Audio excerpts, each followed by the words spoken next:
아빠? 아픈 거야? 저기요, 누구세요? 저는 설인이에요. 그리고 이 아이는 아린이고요. 설인이요? 그런데 왜 여기 계세요? 준호 오빠가 사고 났다고 연락받아서 왔어요. 아린이가 아빠를 보고 싶어 해서요. 그 순간 32년 결혼 생활이 산산조각 났습니다. 제 남편을 아빠라고 부르는 낯선 아이, 그리고 당당하게 서 있는 20대 여자. 새벽 4시에 받은 교통사고 전화로 급히 달려온 병원에서 마주한 충격적인 현실이었어요. 안녕하세요. 저는 유금자입니다. 여러분, 제 이야기 들어보세요. 이런 경험. 저도 할 줄 몰랐어요. 52년을 살면서 이렇게 충격적인 일을 겪게 될 줄은 꿈에도 몰랐습니다. 새벽 4시 남편 교통사고 소식에 급히 달려간 병원. 그런데 거기서 만난 건 20살 어린 여자와 6살 아이였어요. 32년 동안 성실하게 살아온 결혼 생활이 단 한순간에 무너지는 걸 경험해 보셨나요? 하지만 이 이야기는 절망으로 끝나지 않습니다. 52세에 새롭게 시작한 제 인생 이막에 대한 이야기예요. 어떻게 저는 그 모든 배신과 거짓말을 밝혀냈을까요? 어떻게 다시 일어설 수 있었을까요? 혹시 지금 힘든 시간을 보내고 계신가요? 나이가 들어서 새로 시작하기엔 너무 늦었다고 생각하세요? 제 이야기가 여러분께 작은 용기가 되었으면 좋겠어요. 이 채널에서는 중년 여성들의 진솔한 이야기를 들려드립니다. 구독 버튼 꾹 눌러주시고 좋아요도 잊지 마세요. 그리고 댓글로 여러분의 이야기도 들려주세요. 혼자가 아니라는 걸 느끼실 수 있을 거예요. 지금부터 제 이야기를 시작하겠습니다. 새벽 4시. 저는 찬바람이 스며드는 부엌에서 밑반찬을 손질하고 있었어요. 서너 시간 후면 시장 가게 문을 열어야 하니까 몸이 저절로 움직이는 거죠. 32년 동안 이렇게 살아왔으니까요. 그런데 집 전화벨이 요란하게 울렸습니다. 새벽에 오는 전화치고는 너무 길게 울려서 가슴이 철렁했어요. 설마 시어머니한테 무슨 일이라도 생겼나 싶어 급하게 받았죠. 여보세요? 김준호 씨 보호자분이시죠? 저희는 서울대병원 응급실인데요. 환자분이 교통사고로 의식을 잃고 입원하셨습니다. 지금 당장 병원으로 오실 수 있으세요? 세상이 한순간에 멈췄어요. 손에 들고 있던 무 한 토막이 바닥으로 떨어졌지만 줍지도 못했습니다. 그냥 멍하니 서 있었죠. 부인 계세요? 간호사 목소리가 다급했어요. 그제야 정신을 차렸습니다. 지금 갑니다. 옷도 제대로 갈아입지 못하고 택시를 잡았어요. 준호가 밤늦게 골프 접대 간다고 나간 게 어제인데 벌써 이런 일이 생기다니. 택시 안에서 손이 덜덜 떨렸습니다. 병원 응급실은 환자들과 보호자들로 붐볐어요. 새벽인데도 이렇게 사람이 많다니. 간호사실에서 절차를 밟고 중환자실로 향했습니다. 복도를 걸으면서도 다리에 힘이 빠져서 벽을 짚고 걸어야 했어요. 김준호 환자 보호자세요? 의사 선생님이 심각한 표정으로 나왔습니다. 뒤통수를 3개 얻어맞은 것 같은 충격이었다고 설명해 주시더라고요. 다행히 생명에는 지장이 없지만 뇌진탕으로 인한 의식 잃음이 좀 길어질 수 있다는 얘기였죠. 언제쯤 깨어날까요? 그건 환자분 상태에 따라 다릅니다. 하루 이틀 안에 깨어날 수도 있고 좀 더 오래 걸릴 수도 있어요. 중환자실 유리창 너머로 준호를 봤어요. 온갖 기계에 연결되어 있는 모습이 너무 안쓰러웠습니다. 32년을 함께 산 남편이 저렇게 누워있으니 세상이 무너지는 기분이었어요. 몇 시간을 그렇게 기다렸을까요? 간호사가 나와서 준호가 의식을 찾았다고 알려줬습니다. 저는 급하게 병실로 뛰어갔죠. 그런데 병실 문을 열고 들어가는 순간 세상에서 가장 충격적인 광경을 마주했어요. 침대 옆에 젊은 여자가 서 있었습니다. 그것도 모자라 그 여자 손을 잡고 있는 대여섯 살 정도 되어 보이는 아이까지 있었어요. 아이는 울먹울먹하면서 준호를 바라보고 있었습니다. 아빠 아픈 거야? 그 말을 들은 순간 머릿속이 하얗게 변했어요. 아빠라고요? 이 아이가 준호를 아빠라고 불렀다고요? 저는 그 자리에 굳어버렸습니다. 뭔가 잘못됐다는 걸 직감했어요. 하지만 상황을 정확히 파악할 수가 없었습니다. 저기요, 여기 누구세요? 제가 떨리는 목소리로 물었죠. 그러자 그 여자가 저를 뚫어지게 쳐다봤어요. 20대 후반에서 30대 초반으로 보이는 화장을 진하게 한 여자였습니다. 키도 저보다 크고 옷차림도 화려했어요. 저는 설인이에요. 그리고 이 아이는 아린이고요. 설인이요? 그런데 왜 여기 계세요? 준호 오빠가 사고 났다고 연락 받아서 왔어요. 아린이가 아빠를 보고 싶어 해서요. 아린이가 아빠를 보고 싶어 한다고요? 도대체 이게 무슨 상황인 건지 이해할 수가 없었어요. 그때 준호가 천천히 고개를 돌렸습니다. 여긴 어디야? 금자야? 준호가 저를 보면서 물었어요. 목소리가 평소보다 훨씬 약했습니다. 하지만 그보다 더 이상한 건 준호 표정이었어요. 뭔가 어리둥절해하는 것 같았습니다. 병원이야. 교통사고 났어. 사고? 언제? 어젯밤이야. 기억 안 나? 준호는 이마를 찌푸리더니 한참 동안 생각하는 것 같았어요. 그러다가 갑자기 설인과 아린을 번갈아 보더니 놀란 표정을 지었습니다. 이 사람들은 누구야? 왜 여기 있어? 그 순간 설인의 얼굴이 굳어졌어요. 뭔가 당황하는 것 같았습니다. 아린이는 그런 아빠를 보더니 울음을 터뜨렸죠. 아빠가 아린이를 몰라. 아린아, 괜찮아. 아빠가 아직 정신이 없으셔서 그래. 설인이 아이를 달래면서도 눈빛은 예리했어요. 뭔가를 빠르게 계산하고 있는 것 같았습니다. 의사 선생님이 들어와서 상황을 설명해 주셨어요. 역행성 기억상 실증이라고 하더라고요. 뇌진탕의 후유증으로 최근 몇 년간의 기억을 잃을 수 있다는 거였습니다. 보통 며칠에서 몇 주 내에 기억이 돌아오는데 경우에 따라서는 영구적일 수도 있어요. 저는 그제야 상황을 이해하기 시작했습니다. 준호가 기억상 실증에 걸렸다는 것.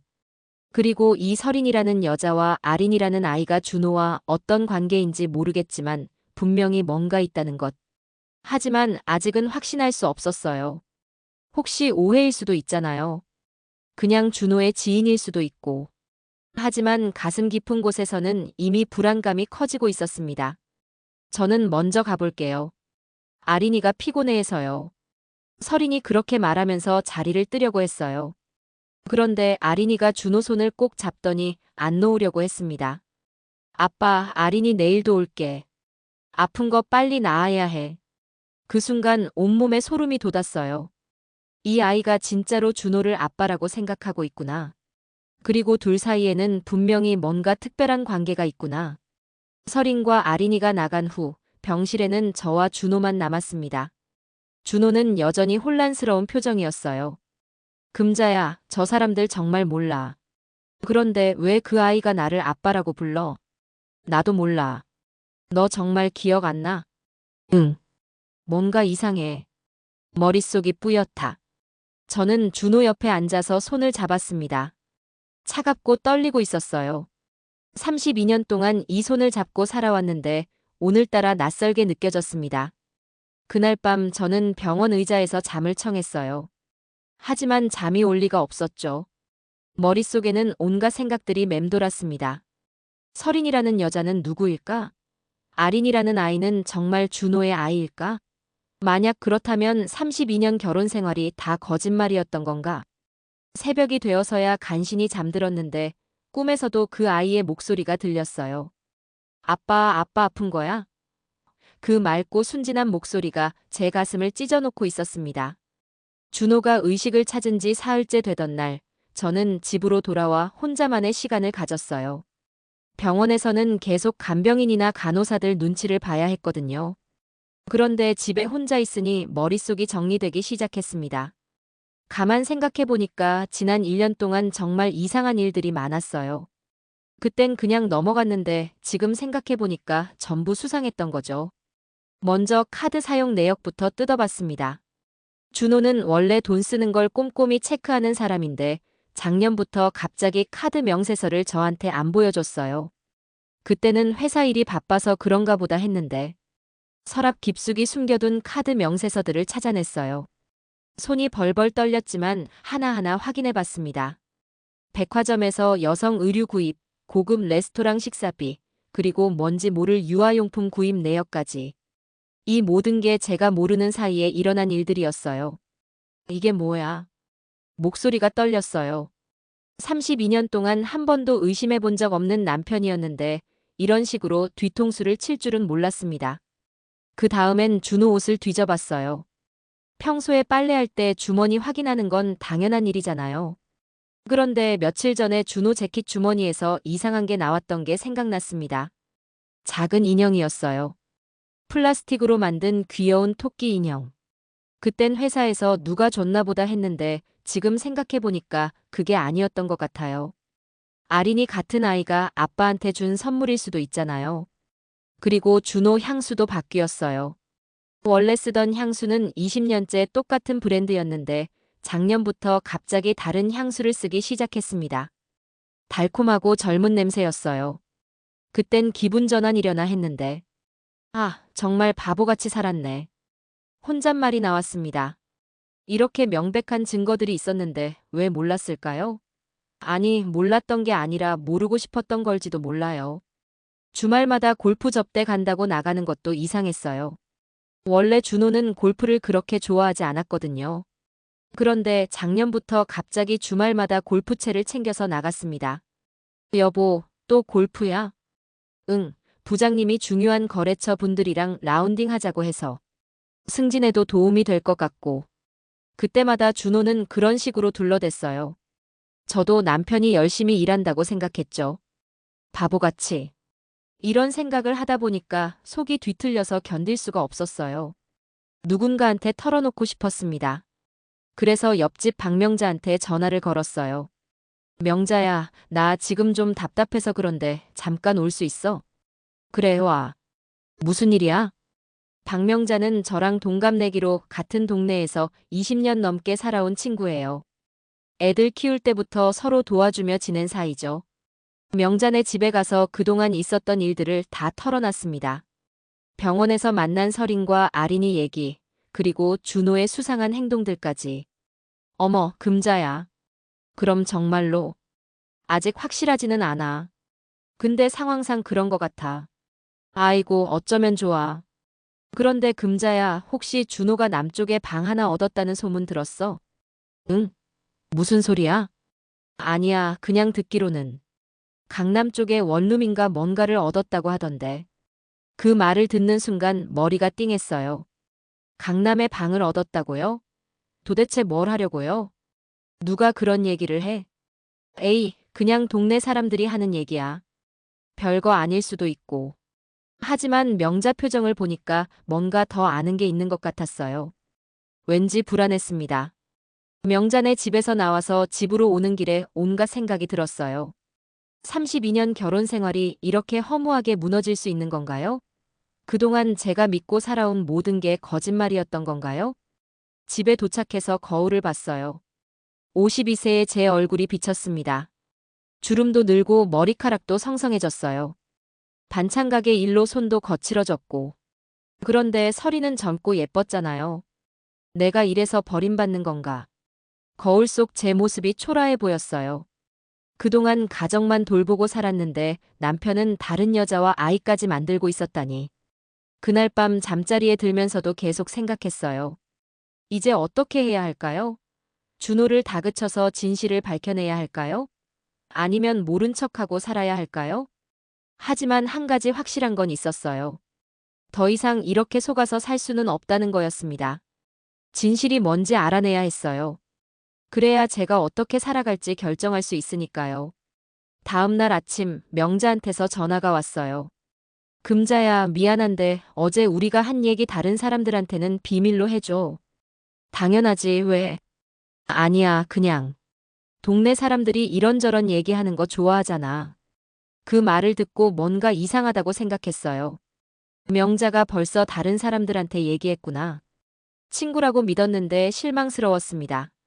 과연 며칠 후부터 동네 사람들 시선이 달라졌어요. 시장에서 만나면 수군수군거리면서 저를 쳐다봤습니다. 누군가는 동정하는 눈빛으로, 누군가는 구경하는 듯한 시선으로. 저 집 남편이 바람 피웠다며? 젊은 여자랑 아이까지 있다고 하던데. 참 불쌍하다, 평생 고생만 하더니. 이런 소근거림이 귀에 들려왔어요. 32년 동안 성실하게 살아온 제 인생이 하루아침에 동네 구설수에 오른 거죠. 너무 참담했습니다. 하지만 동시에 분노도 올라왔어요. 왜 제가 이런 시선을 받아야 하죠? 잘못한 건 준호인데 왜 저한테 손가락질하는 거예요? 이제 정말 가만히 있을 수 없어. 혼자서 중얼거렸어요. 준호가 뭘 하고 있는지, 설인이 누구인지, 그 아이가 정말 준호 아이인지 다 밝혀내야겠다고 마음먹었습니다. 더 이상 당하고만 있을 수는 없었어요. 준호가 퇴원한 지 일주일이 지났어요. 집에서 요양하고 있는데 여전히 최근 7-8년 기억을 못하고 있었습니다. 의사는 시간이 지나면 돌아올 거라고 했지만 언제까지 기다려야 할지 모르겠더라고요. 그 사이에 저는 탐정이 된 것처럼 이것저것 알아보고 있었어요. 준호 카드 사용 내역을 더 자세히 들여다보고 준호가 자주 가는 곳들을 파악해봤습니다. 그러다가 발견한 게 있었어요. 매달 일정하게 나가는 월세 이체 내역이었습니다. 강남구 어느 오피스텔로 50만 원씩 자동이체되고 있더라고요. 이게 명자가 말한 그 방인가? 주소를 메모해뒀어요. 언젠가는 가봐야겠다고 생각했습니다. 그런데 며칠 후 설인이 집으로 왔어요. 아린이와 함께요. 준호가 퇴원했다는 소식을 어떻게 들었는지 문병을 온다고 하더라고요. 안녕하세요. 준호 오빠 좀 어떠세요? 설이는 여전히 당당했어요. 마치 자기가 준호의 진짜 가족인 것처럼 굴었습니다. 아린이도 준호를 보자마자 달려가서 안겼어요. 아빠, 아린이 보고 싶었어. 아, 아린이구나. 미안해. 아빠가 아직 기억이 잘 안 나서. 준호도 아린이를 어색하게 쓰다듬어 주더라고요. 기억은 못하지만 아이가 자기를 좋아한다는 건 느끼는 것 같았어요. 그 모습을 보니까 가슴이 찢어질 것 같았습니다. 내 남편이 다른 여자의 아이를 쓰다듬고 있는 걸 보는 아내의 심정을 아세요? 설인 씨, 우리 좀 따로 얘기할까요? 저는 설인을 부엌으로 불렀어요. 더 이상 참을 수가 없었거든요. 뭘 얘기하고 싶으세요? 당신이 누군지, 우리 준호와 무슨 관계인지 알고 싶어요. 아, 그거요? 저는 준호 오빠의, 특별한 친구라고 할까요? 특별한 친구요?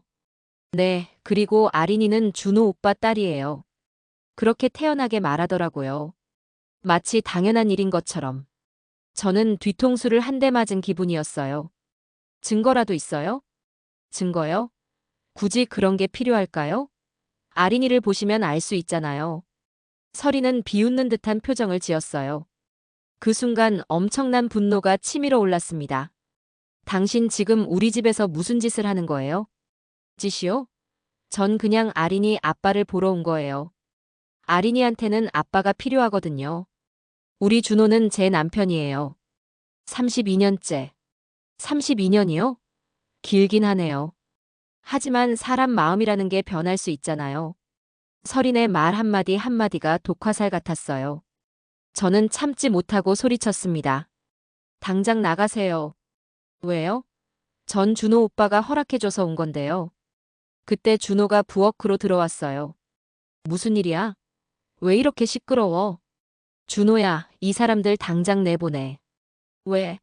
아린이는 귀여운 아이잖아. 귀여운 아이가 아니라 당신 딸이라고 하는 아이라고. 내 딸? 그럴 리가. 준호는 혼란스러워했어요. 기억이 없으니까 뭐가 진실인지 모르는 거죠. 그때 설인이 준호 팔을 붙잡더니 말했어요. 준호 오빠 기억 안 나시겠지만 우리 8년 동안 만나왔어요. 아린이도 오빠 딸이고요. 8년이라고?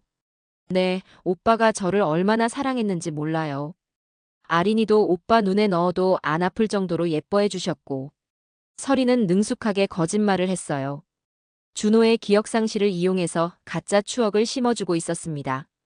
정말이야? 준호가 반신반의하면서 물었어요. 그러자 설인이 핸드폰을 꺼내더니 사진들을 보여줬습니다. 봐요, 우리가 같이 찍은 사진들이에요. 아린이랑 셋이 같이 놀이공원도 가고 바다도 갔잖아요. 사진 속에는 정말로 준호와 설인, 그리고 아린이가 함께 있었어요. 행복해 보이는 가족 사진 같았습니다. 그 순간 세상이 무너지는 기분이었어요. 진짜였구나. 준호가 정말로 다른 여자와 아이를 만들었구나. 준호야. 미안해, 금자야. 나도 잘 모르겠어. 준호는 저를 보다가 서린을 보다가 하면서 혼란스러워했어요. 8년 동안의 기억이 완전히 사라진 상태니까 무엇이 진실인지 판단할 수가 없는 거죠. 준호 오빠, 우리 이제 가야겠어요. 아린이가 배고파해서. 아, 그래. 조심히 가. 네, 또 올게요. 서린은 승리자의 미소를 지으며 아린이 손을 잡고 나갔어요. 마지막에 저를 돌아보면서 말했습니다. 부인은 강하신 분 같아요.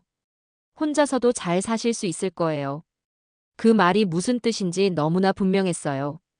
준호를 포기하라는 뜻이었습니다. 서린이 나간 후 저와 준호는 한참 동안 말이 없었어요. 거실에 어색한 침묵만 흘렀습니다. 금자야. 뭐? 미안해. 뭐가? 나도 정확히는 모르겠지만 내가 뭔가 잘못한 게 분명한 것 같아. 준호의 사과가 더 화났어요. 정확히 모르겠다면서 사과한다고요? 32년 결혼 생활을 그렇게 쉽게 생각하는 거예요? 준호야, 당신 진심으로 그 아이가 당신 딸이라고 생각해? 글쎄, 사진도 있고. 그런데 확신은 안 서. 그럼 확인해 봐야죠. 어떻게? 친자 확인 검사. 그런 걸 해야 해?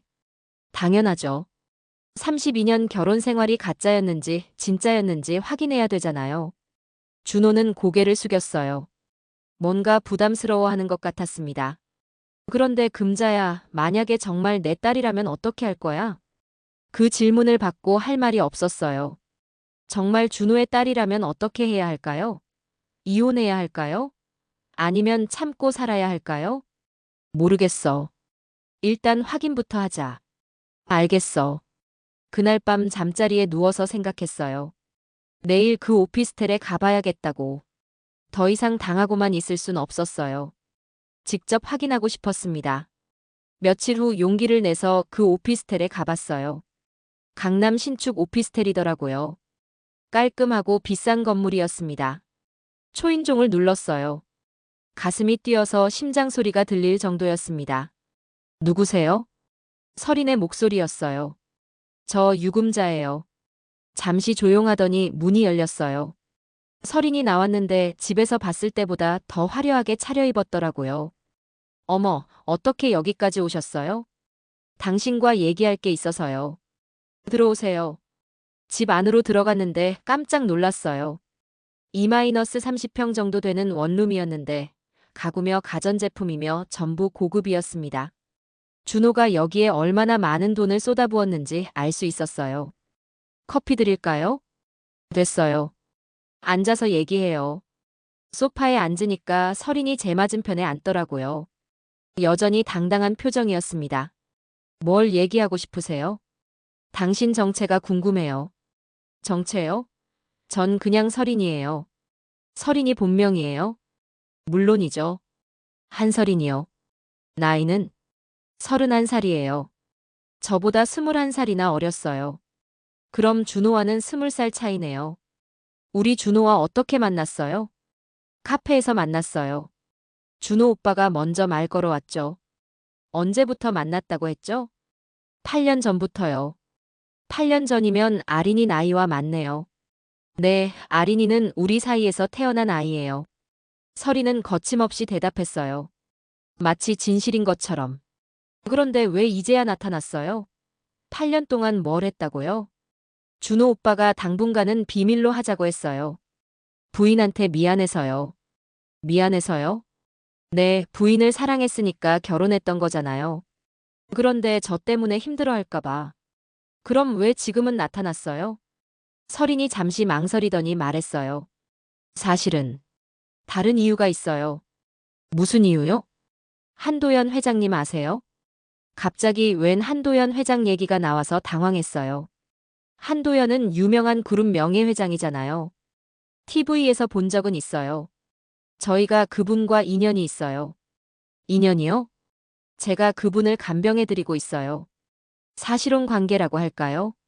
순간 이해가 안 됐어요. 서린이 준호와 만나고 있으면서 동시에 한도현과도 만나고 있다는 뜻인가요? 무슨 소리예요? 복잡한 사연이 있어요. 한도현 회장님이 혼자 사시면서 외로워하셔서 저희가 가족처럼 지내고 있는 거예요. 가족처럼이요? 네, 저와 아린이가 회장님 댁에서 함께 살고 있어요. 그런데 최근에 회장님이 유언장을 쓰셨는데. 유언장이요? 네, 저희를 상당 부분 상속자로 지정하셨어요. 그제야 상황을 이해하기 시작했어요. 설인이 한도연의 재산을 노리고 있구나. 그런데 유언장의 정당성을 인정받기 위해서는 가족 관계를 증명해야 하는 거고, 그래서 준호와의 관계를 이용하려는 거구나. 그래서 우리 준호를 이용하려는 거예요? 이용이라니요. 저희는 진짜 사랑하는 사이였어요. 과거형으로 말하네요. 지금도 사랑해요. 다만 상황이 복잡할 뿐이죠. 설인의 말을 들으니까 더 화가 났어요. 준호를 이용해서 유산을 차지하려는 거잖아요. 당신 정말 나쁜 사람이네요. 나쁜 사람이요? 전 그냥 살아남으려고 하는 거예요. 세상이 여자한테 그렇게 호락호락하지 않거든요. 그렇다고 남의 가정을 파괴해도 되는 거예요? 파괴요? 부인도 이제 자유로워지시잖아요. 준호 오빠 같은 남자는 부인한테 어울리지 않아요. 무슨 소리예요? 부인은 강해 보여요. 혼자서도 충분히 잘 살 수 있을 거예요. 오히려 준호 오빠가 없는 게 나을지도 몰라요. 설인의 말이 너무 도발적이었어요. 마치 저보고 포기하라고 하는 것 같았습니다. 당신이 뭘 안다고 그런 소리예요? 많이 알죠. 준호 오빠가 부인에 대해서 많은 얘기를 했거든요. 뭐라고 했는데요? 글쎄요, 다 말씀드리기는 그렇고. 설인이 의미심장한 미소를 지었어요.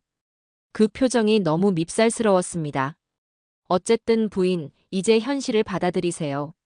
준호 오빠는 저를 선택했어요. 아직 아무것도 결정된 게 없어요. 그래요? 그럼 준호 오빠스 의견을 들어보세요. 그 말을 하면서 설인이 핸드폰을 꺼내더니 어디론가 전화를 걸었어요. 준호 오빠, 지금 부인이 여기 와 계세요. 네, 얘기하고 싶어 하시네요. 설인이 저한테 핸드폰을 건넸어요. 준호 목소리가 들렸습니다. 금자야, 거기서 뭐해? 당신 진심이 뭔지 알고 싶어서 왔어. 진심이라니. 당신 나랑 이혼하고 싶어? 한참 침묵이 흘렀어요. 그리고 준호가 한숨을 쉬면서 말했습니다. 금자야, 미안해. 나도 혼란스러워. 혼란스럽다는 게 무슨 뜻이야? 설인이랑 아린이를 보면 마음이 아파. 내가 책임져야 할 것 같아. 32년 결혼 생활은 뭐가 되는 거야? 그것도 소중해. 하지만 뭐, 나를 정말 필요로 하는 사람이 있어. 아린이 말이야. 그 말을 듣는 순간 모든 게 끝났다는 생각이 들었어요. 준호가 선택한 건 저와의 32년이 아니라 설인과 아린이었습니다. 알겠어. 전화를 끊고 설인한테 핸드폰을 돌려줬어요. 설인은 만족스러운 표정이었습니다. 들으셨죠? 준호 오빠 마음을. 네, 들었어요. 그럼 이제 정리하실 거죠? 정리요? 이혼 말이에요. 준호 오빠도 원하고 있잖아요. 저는 자리에서 일어났어요. 더 이상 이 집에 있을 이유가 없었습니다. 나가겠어요. 네, 조심히 가세요. 아, 그리고 부인. 문 앞에서 설인이 저를 불렀어요. 뭐요? 제가 한도연 회장님 상속건으로 바쁠 때가 있을 거예요. 그때는 아린이를 준호 오빠가 봐야 할 수도 있어요. 그게 저랑 무슨 상관이에요? 준호 오빠 집이 아린이에게는 아빠 집이잖아요. 당연히 머물 수 있어야죠. 그러니까 제가 집에서 나가라는 뜻이었어요. 아린이가 와서 머물 수 있게. 당신 정말 현실적인 사람이에요. 부인도 현실을 받아들이세요. 집으로 돌아오는 길에 눈물이 났어요. 32년 결혼 생활이 이렇게 허무하게 끝나는 건가요? 제가 뭘 잘못했길래 이런 일을 당해야 하는 걸까요? 그런데 집에 도착해서 우편함을 확인하다가 이상한 걸 발견했어요. 법무법인에서 온 우편물이었습니다. 주소는 우리 집 주소였는데 받는 사람은 한설인이었어요. 이게 뭐지? 우편물을 뜯어봤어요. 한도연 회장의 유언장 관련 서류였습니다. 그런데 유언장 증인 란을 보니까 깜짝 놀랐어요. 증인 중 한 명의 주소가 설인이 살고 있는 그 오피스텔 주소와 똑같았어요. 그리고 그 증인의 이름은 박민수라고 되어 있었습니다. 이상하네. 설인이가 우리 집 주소로 우편물을 받고 있고 유 원장 증인이 설인이 집에 살고 있다고. 뭔가 수상했어요. 유 원장의 조작이 있는 건 아닐까요? 그날 저녁 제 친구 다연이한테 전화했어요. 다연이는 법무사 일을 하고 있거든요. 다연아, 유 원장 관련해서 좀 물어볼 게 있어. 무슨 일이야? 상황을 설명해줬더니 다연이가 관심을 보였어요. 그거 수상한데? 증인이 진짜 그 주소에 사는 사람인지 확인해봐야겠어. 어떻게? 주민등록 등본 떼보면 알 수 있어. 그리고 유 원장 작성 당시 영상이나 음성 기록이 있는지도 확인해야 하고. 도와줄 수 있어? 물론이지. 이런 일은 그냥 넘어가면 안 돼. 다연이의 도움으로 조사를 시작하기로 했어요. 혼자서는 할 수 없는 일이었거든요. 그런데 그날 밤 준호한테서 전화가 왔어요. 금자야, 우리 얘기 좀 해야겠어. 무슨 얘기? 앞으로 어떻게 할지. 집에 와서 얘기해. 응, 지금 가고 있어. 준호가 집에 와서 거실 소파에 앉더니 말했어요. 금자야, 정말 미안해. 미안하다는 말만 하지 말고 제대로 된 얘기를 해봐. 나 이혼하고 싶어. 결국 나왔네요. 준호 입에서 직접 이혼 얘기가. 이유가 뭐야? 아린이 때문이야. 그 아이한테는 아빠가 필요해. 32년 결혼 생활보다 그 아이가 더 중요해. 그런 게 아니라. 그럼 뭐야? 금자야, 넌 강한 사람이야. 나 없이도 잘 살 수 있어. 똑같네요. 설인이 한 말과. 아마 설인이가 준호한테 그런 말을 주입시켰을 거예요. 내가 강하다고 해서 32년을 그냥 버리라고? 버리는 게 아니라. 그럼 뭐야? 새로운 시작이라고 생각해. 웃기지 마. 내 나이가 몇인데 새로운 시작이야? 준호는 대답하지 못했어요. 할 말이 없었던 거죠. 준호야, 내가 물어볼 게 하나 있어. 뭐? 내 32년 인생값이 그 정도야? 그 질문에 준호가 고개를 숙였어요. 대답할 수 없었던 거죠. 당장 나가. 금자야. 나가라고 했어. 준호가 집을 나간 후 저는 혼자 남았어요. 32년 만에 혼자가 된 거죠. 그런데 이상하게 마음이 편했어요. 더 이상 속지 않아도 되니까. 그리고 결심했어요. 설인의 정체를 밝혀내겠다고. 준호를 되찾기 위해서가 아니라 제 자존심을 위해서요. 다음 날부터 다연이와 함께 본격적인 조사를 시작했어요. 먼저 한도연 회장의 유 원장부터 파헤쳐봤습니다. 금자야, 이거 정말 이상해. 다연이가 서류를 보면서 말했어요. 뭐가? 유 원장 증인 중 한 명인 박민수라는 사람. 실제로는 그 오피스텔에 살지 않아. 정말? 응, 주민등록 조회해보니까 다른 곳에 살고 있더라고. 그리고 이 사람, 알바 사이트에 증인 역할 해준다고 광고 올린 사람이야. 그럼 가짜 증인이란 얘기네요? 그런 셈이지. 유 원장 조작 가능성이 높아. 이거였어요. 설인이 한도연 회장을 속여서 유 원장을 조작했을 가능성이 높다는 거였습니다. 그럼 증거를 더 찾아야겠네요. 응, 그런데 그것보다 먼저 해야 할 일이 있어. 뭐요? 친자 확인 검사야. 그 아이가 정말 준호 오빠 딸인지부터 확인해야 해. 맞는 말이었어요. 아린이가 준호의 친딸이 아니라면 모든 게 거짓말인 거니까요. 그런데 설인이가 검사에 동의할까요? 동의 안 하면 더 수상한 거지. 정정당당하다면 왜 검사를 거부하겠어? 다연히 말이 맞았어요. 설인한테 친자 확인 검사를 요구해 보기로 했습니다. 설인한테 전화를 걸었어요. 무슨 일이세요? 아린이 친자 확인 검사 좀 해봅시다. 친자 확인 검사요? 왜요? 확실히 해야죠. 그래야 앞으로 법적인 문제도 없고. 법적인 문제요? 양육비나 상속 문제 같은 거요. 잠시 침묵이 흘렀어요. 설인이 당황하는 것 같았습니다. 꼭 필요한가요? 당연하죠. 32년 결혼 생활을 정리하는 건데 확실히 해야죠. 준호 오빠는 뭐라고 해요? 준호도 동의했어요. 사실 준호한테는 아직 얘기 안 했지만 나중에 설득하면 될 거라고 생각했어요. 알겠어요. 그럼 언제 할까요? 의외로 설인이 동의했어요. 자신 있다는 뜻인가 싶었습니다. 이번 주 안에 하죠. 네, 알겠어요. 며칠 후 병원에서 친자 확인 검사를 했어요. 준호와 아린이의 혈액을 채취해서 DNA 검사를 의뢰했습니다. 결과가 나오기까지 일주일 정도 걸린다고 했어요.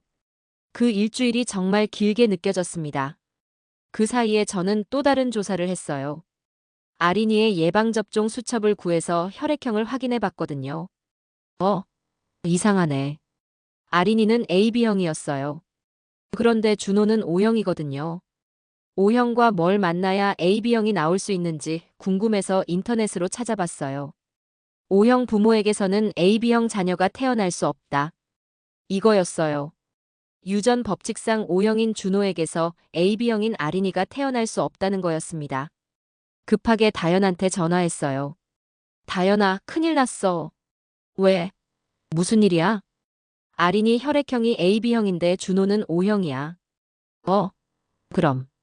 O형 부모에게서는 AB형 자녀가 태어날 수 없대. 정말? 확실해? 응, 인터넷으로 찾아봤어. 그럼 친자 관계가 아니라는 거네. 맞았어요. 혈액형만 봐도 아린이는 준호의 친딸이 아니었습니다. 일주일 후 DNA 검사 결과가 나왔어요. 예상대로 친자 관계 확률이 0.01% 미만이었습니다. 거의 친자 관계가 아니라는 뜻이었어요. 역시. 다연이와 함께 결과지를 보면서 소리쳤어요. 이제 서린한테 이 결과를 보여줘야겠어. 응, 그런데 조심해. 서린이가 어떻게 나올지 몰라. 다연이 말이 맞았어요. 서린이 순순히 인정할 리 없었습니다. 서린한테 결과를 보여줬더니 예상대로 발끈했어요. 이게 뭐예요? 친자 확인 검사 결과요. 이상하네요. 분명히 준호 오빠 딸인데. 결과가 이렇게 나왔어요. 검체를 바꿔치기 한 거 아니에요? 뭐라고요? 부인이 결과를 조작한 거 아니냐고요. 서린이 오히려 저를 의심하더라고요. 정말 뻔뻔한 사람이었어요. 조작이라니요. 병원에서 정식으로 한 검사예요. 그렇다고 해도 실수가 있을 수 있잖아요.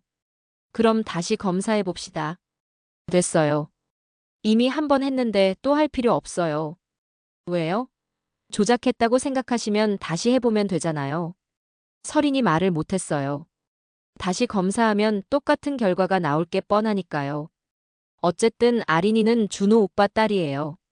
8년 동안 아빠라고 부르면서 자랐는걸요. 하지만 친자관계는 아니잖아요. 친자관계가 중요한 게 아니에요. 마음이 중요한 거죠. 서린은 끝까지 우기더라고요. 하지만 이미 결정적인 증거가 나왔으니까 별로 신경 쓰이지 않았어요. 오히려 준호 반응이 더 중요했어요. 준호한테 결과를 보여줬더니 충격받은 표정이었습니다. 이게 정말이야? 응, 병원에서 정식으로 한 검사야. 그럼 아린이는 내 딸이 아니라는 거야? 그런 셈이지.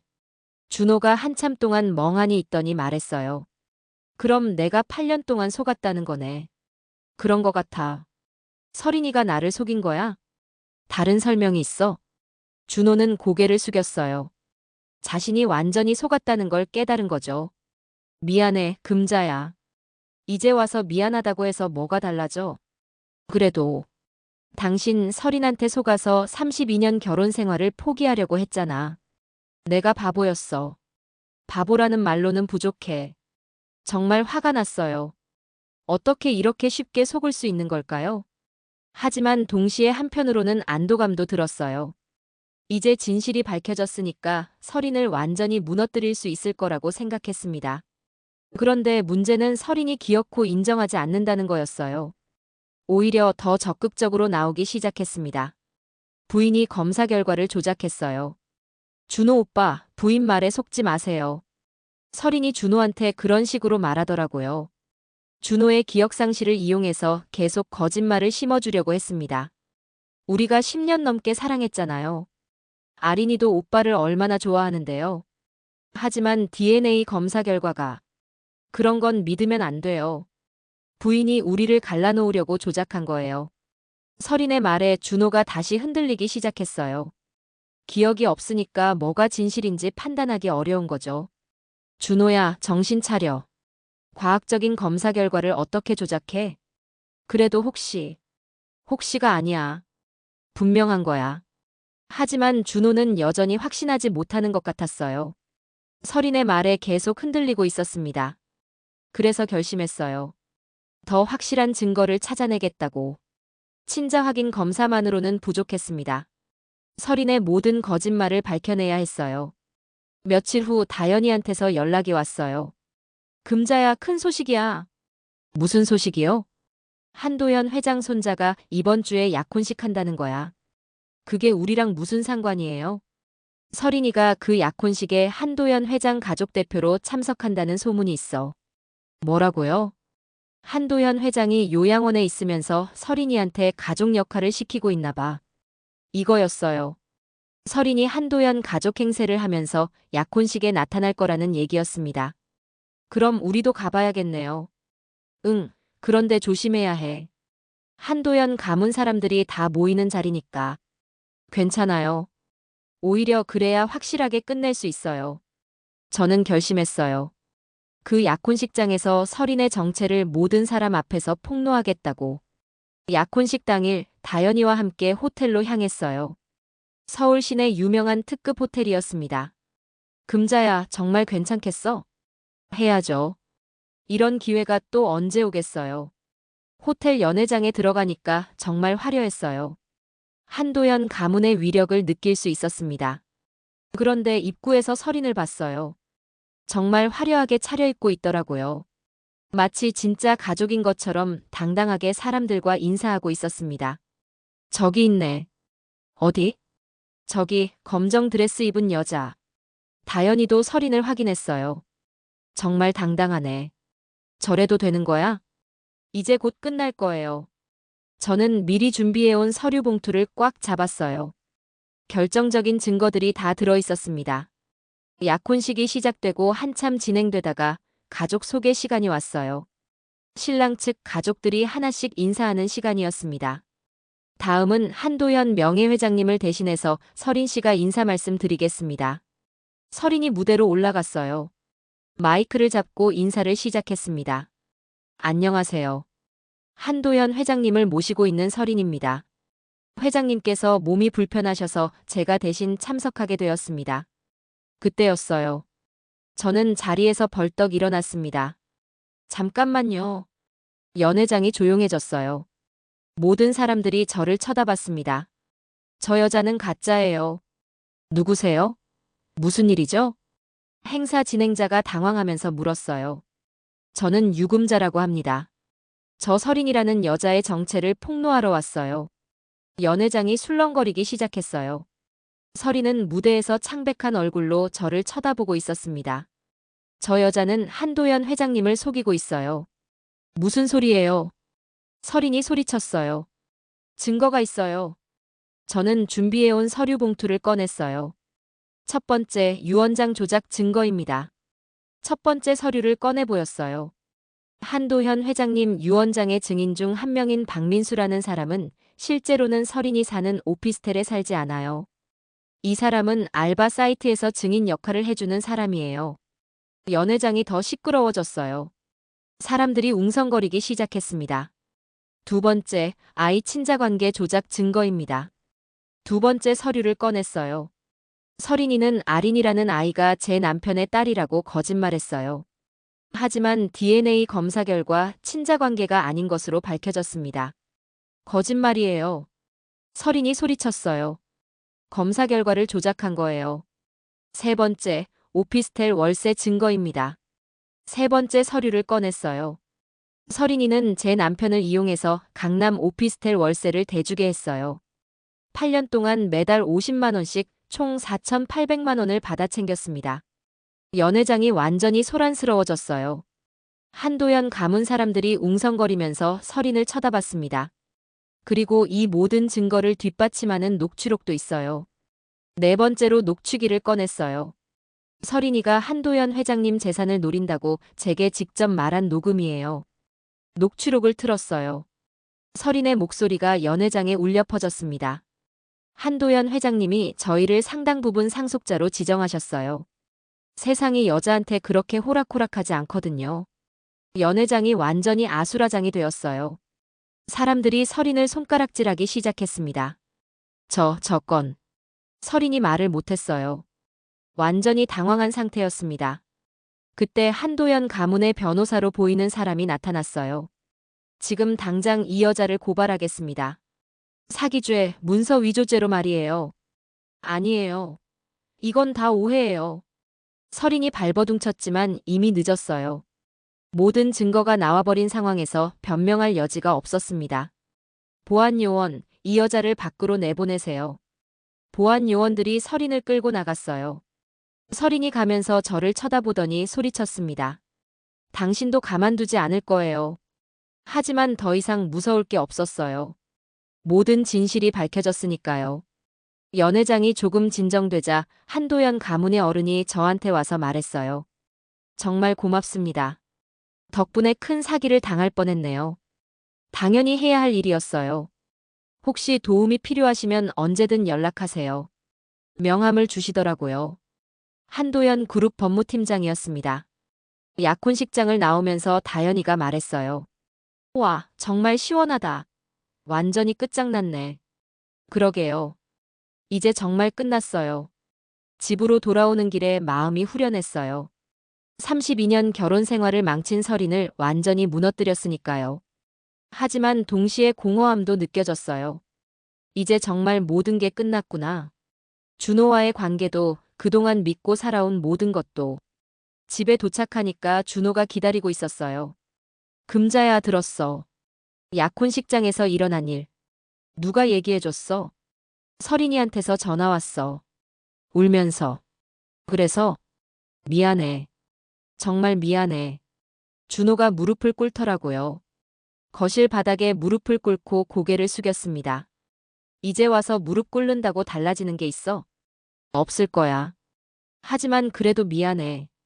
32년이 그렇게 가벼워? 아니야. 정말 소중했어. 내가 바보였어. 준호의 사과를 들으니까 오히려 더 화가 났어요. 진작에 정신 차렸으면 이런 일이 일어나지 않았을 텐데. 이제 어떻게 할 거야? 금자야, 나. 다시 시작할 수 있을까? 뭘? 우리 관계 말이야. 안 돼. 단칼에 거절했어요. 왜? 신뢰가 깨졌어. 한번 깨진 신뢰는 복구가 안 돼. 그래도가 아니야. 당신이 나를 버리려고 했잖아. 32년을 그냥 버리려고 했다고. 준호가 할 말이 없었어요. 사실이니까요. 이혼하자. 금자야. 이혼 서류 준비해. 내일까지. 정말이야? 정말이야. 더 이상 같이 살 수 없어. 그날 밤 준호는 집을 나갔어요. 어디로 갔는지 모르겠지만 상관없었습니다. 저는 혼자 남아서 32년 결혼 생활을 정리하기 시작했어요. 준호 물건들을 상자에 담고 결혼 사진들을 치우고 모든 추억을 정리했습니다. 힘들었지만 해야 할 일이었어요. 새로운 시작을 위해서는 과거와 완전히 결별해야 했으니까요. 며칠 후 준호한테서 연락이 왔어요. 금자야, 큰일 났어. 무슨 일이야? 은행에서 윤리위원회 소집됐어. 서린 사건 때문에. 그래서 징계받을 것 같아. 명예퇴직 권고받았어. 서린 사건이 알려지면서 준호 직장에도 영향을 미친 거였어요. 은행원이 사기범과 연루됐다는 소문이 퍼진 거죠. 그건 당신이 감당해야 할 일이야. 금자야, 도와줘. 내가 뭘 도와줘? 증언해줘. 내가 속았다고. 싫어. 제발. 당신이 선택한 길이야. 당신이 책임져. 전화를 끊었어요. 더 이상 준호의 문제는 제 문제가 아니었습니다. 며칠 후 동네에서 준호를 봤어요. 시장 골목에서 멍하니 서 있더라고요. 몰골이 말이 아니었습니다. 준호? 아, 금자야. 왜 여기 있어? 그냥.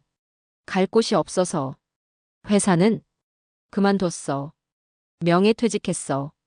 준호가 회사를 그만뒀다고 했어요. 32년 다닌 회사를 서린 때문에 그만둔 거였습니다. 어디서 자고 있어? 고시원이야. 고시원? 응, 월세도 싸고. 준호의 처지가 완전히 바뀐 거였어요. 얼마 전까지만 해도 은행 부장이었는데 이제는 고시원에서 지내고 있었습니다. 금자야. 뭐? 정말 미안해. 미안하다는 말 그만해. 그래도가 아니야. 하지만 준호를 보니까 마음 한편으로는 안쓰럽기도 했어요. 32년을 함께 산 사람인데 완전히 망가진 모습을 보니까. 준호야. 응? 왜 그랬어? 정말 왜? 모르겠어. 정말 모르겠어. 32년이 그렇게 시시했어? 아니야. 소중했어. 그럼 왜? 나이 들어가면서 뭔가 허전했어. 그럴 때 설인이 나타났어. 그래서 젊고 예뻤어. 나를 필요로 하는 것 같았고. 나는 필요로 하지 않았어. 그런 게 아니라. 그럼 뭐야? 준호가 대답하지 못했어요. 변명할 여지가 없었으니까요. 준호야, 무릎 꿇을 때는 왜 그랬는지부터 말해. 나를 버릴 때처럼. 그때는 정말 미쳤었어. 서린이한테 완전히 속았었어. 그게 변명이 돼? 안 돼. 변명할 수 없어. 준호가 그 자리에서 다시 무릎을 꿇더라고요. 시장 골목 한복판에서. 금자야, 정말 미안해. 내가 미쳤었어. 사람들이 쳐다보기 시작했어요. 동네 사람들이 수군수군거렸습니다. 일어나. 안 일어날 거야. 용서받을 때까지. 사람들이 다 쳐다봐. 상관없어. 준호는 정말로 일어나지 않았어요. 계속 무릎을 꿇고 있었습니다. 그때 시어머니 김말순 어머니가 나타나셨어요. 어머, 이게 무슨 일이야? 어머니. 저는 당황했어요. 시어머니한테는 아직 이혼 얘기를 안 했거든요. 준호야, 왜 거기서 무릎 꿇고 있어? 어머니, 제가 금자한테 잘못했어요. 뭘 잘못했다고? 시어머니가 상황을 파악하시더니 준호를 일으켜 세우셨어요. 집에 가서 얘기하자. 어머니, 저는. 됐어, 따라와. 시어머니가 우리를 데리고 집으로 가셨어요. 거실에 앉아서 모든 상황을 설명드렸습니다. 어머, 그런 일이 있었어? 네, 어머니. 준호야, 정말 그랬어? 죄송합니다, 어머니. 시어머니가 한참 동안 말씀이 없으시더니 갑자기 준호 뺨을 때리셨어요. 이 바보야. 32년을 그렇게 버리려고 했어? 어머니. 금자가 얼마나 고생했는데. 시어머니가 화를 내시더라고요. 당연한 반응이었어요. 어머니, 저는 이제 이혼하려고요. 이혼? 네, 더 이상 같이 살 수 없어요. 시어머니가 제 손을 잡으시더니 말씀하셨어요. 금자야, 어머니가 미안하다. 어머니가 왜요? 내 아들을 잘못 키웠나 봐. 어머니 잘못이 아니에요. 그래도 미안해. 32년 동안 고생만 시켰네. 시어머니 말씀을 들으니까 눈물이 났어요. 32년 동안 시어머니는 저를 진짜 딸처럼 아껴주셨거든요. 어머니. 응? 저 시장에서 반찬 가게 하려고 해요. 반찬 가게? 네, 혼자 살아야 하니까. 그래, 금자 솜씨면 잘 될 거야. 도와주실 거죠? 당연하지. 내 며느리인데. 시어머니가 제 편을 들어주시니까 마음이 든든했어요. 준호야. 시어머니가 준호를 부르셨어요. 네, 어머니. 금자한테 제대로 사과해. 그리고 이혼하더라도 끝까지 책임져. 네, 어머니. 금자는 32년 동안 이 집 며느리였어. 이혼한다고 해서 남남이 되는 게 아니야. 네, 알겠습니다. 시어머니 말씀이 고마웠어요. 이혼을 하더라도 32년 인연을 인정해 주신다는 뜻이었으니까요. 그날 저녁 준호가 정식으로 사과했어요. 금자야, 정말 미안해. 내가 바보였어. 이제 와서 사과해도 소용없어. 알아. 그래도 말하고 싶었어. 왜 그랬는지는 이해 안 돼. 나도 이해 안 돼. 왜 그랬는지. 중년의 위기였나? 그런 것 같아. 나이 들어가는 게 무서웠어. 그래서 젊은 여자를 찾았다고? 미안해. 더 이상 할 말이 없었어요. 이미 모든 게 끝났으니까요. 이혼 조건 얘기하자. 응. 집은 내가 가져갈 거야. 당연하지. 위자료도 받을 거고. 얼마나? 5천만 원. 알겠어. 그리고 어머니 생활비는 계속 당신이 대야 해. 물론이야. 준호가 모든 조건을 다 받아들였어요. 거부할 입장이 아니었으니까요. 일주일 후 이혼 서류에 도장을 찍었어요. 32년 결혼 생활이 그렇게 끝났습니다. 이혼 후 한 달이 지났어요. 처음에는 혼자 지내는 게 어색했지만 점점 익숙해졌습니다. 시어머니 도움으로 시장 2층에 작은 공간을 얻었어요. 은빛 공방이라는 이름으로 반찬 배달과 요리 클래스를 시작했습니다. 금자야, 손님이 또 왔어. 다연이가 도와주러 와서 말했어요. 어떤 분이세요? 혼자 사시는 할머니인데 반찬 주문하시려고. 네, 가보겠어요. 손님을 만나서 주문을 받았어요. 혼자 사시는 어르신들이 주 고객이었습니다. 제가 만든 반찬을 좋아해 주시더라고요. 사장님, 반찬이 정말 맛있어요. 감사해요. 정성껏 만들었거든요. 집에서 만든 맛이 나요. 이런 말씀을 들을 때마다 뿌듯했어요. 32년 동안 가정에서 기른 요리 실력이 도움이 되고 있었습니다. 일주일에 2번 요리 클래스도 열었어요. 젊은 주부들이 주로 오셨는데 반응이 좋았습니다. 선생님, 김치찌개 비법이 뭐예요? 비법은 없어요. 그냥 정성이죠. 정성이요? 네, 먹는 사람을 생각하면서 만드는 거예요. 그러면서 제 이야기도 조금씩 해줬어요. 32년 결혼 생활, 이혼, 그리고 새로운 시작에 대해서. 선생님 정말 대단하세요. 뭐가요? 52세에 새로 시작하시다니. 나이는 숫자일 뿐이에요. 언제든 새로 시작할 수 있어요. 수강생들이 제 얘기에 용기를 얻는다고 하더라고요. 그런 말을 들으면 제가 오히려 힘이 났습니다. 한 달 후 준호가 가게로 찾아왔어요. 금자야. 왜 왔어? 그냥.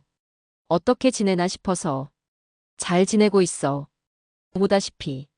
가게를 둘러보더니 준호가 말했어요. 잘 됐네. 다행이야. 당신은 어떻게 지내? 취직했어. 작은 회사지만. 그래, 다행이네. 금자야. 뭐? 정말 잘 살아. 넌 할 수 있어. 당연히 잘 살 거야. 그리고.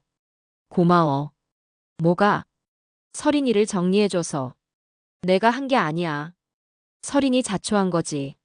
준호가 한참 서 있더니 말했어요. 그럼 잘 지내. 응, 너도. 준호가 나간 후 다연이가 말했어요. 후회하는 것 같던데? 그럴 거야. 하지만 이미 늦었어. 혹시 마음이 없어. 완전히 끝났어. 정말로 그랬어요. 준호에 대한 마음은 완전히 정리됐습니다. 몇 달 후 다연이한테서 깜짝 소식을 들었어요. 금자야, 나 임신했어. 정말? 축하해. 다연이는 결혼한 지 10년 만에 아이가 생긴 거였어요. 너 덕분이야. 내 덕분? 내 일 도와주면서 스트레스가 풀렸나 봐. 그렇구나. 정말 축하해. 다연이 임신 소식을 들으니까 저도 기뻤어요. 함께 고생한 친구가 좋은 일이 생겨서요. 그해 연말, 시어머니 생신을 맞아서 가족들이 모였어요. 준호도 왔지만 어색하지 않았습니다. 어머니 생신 축하드려요. 고마워, 금자야.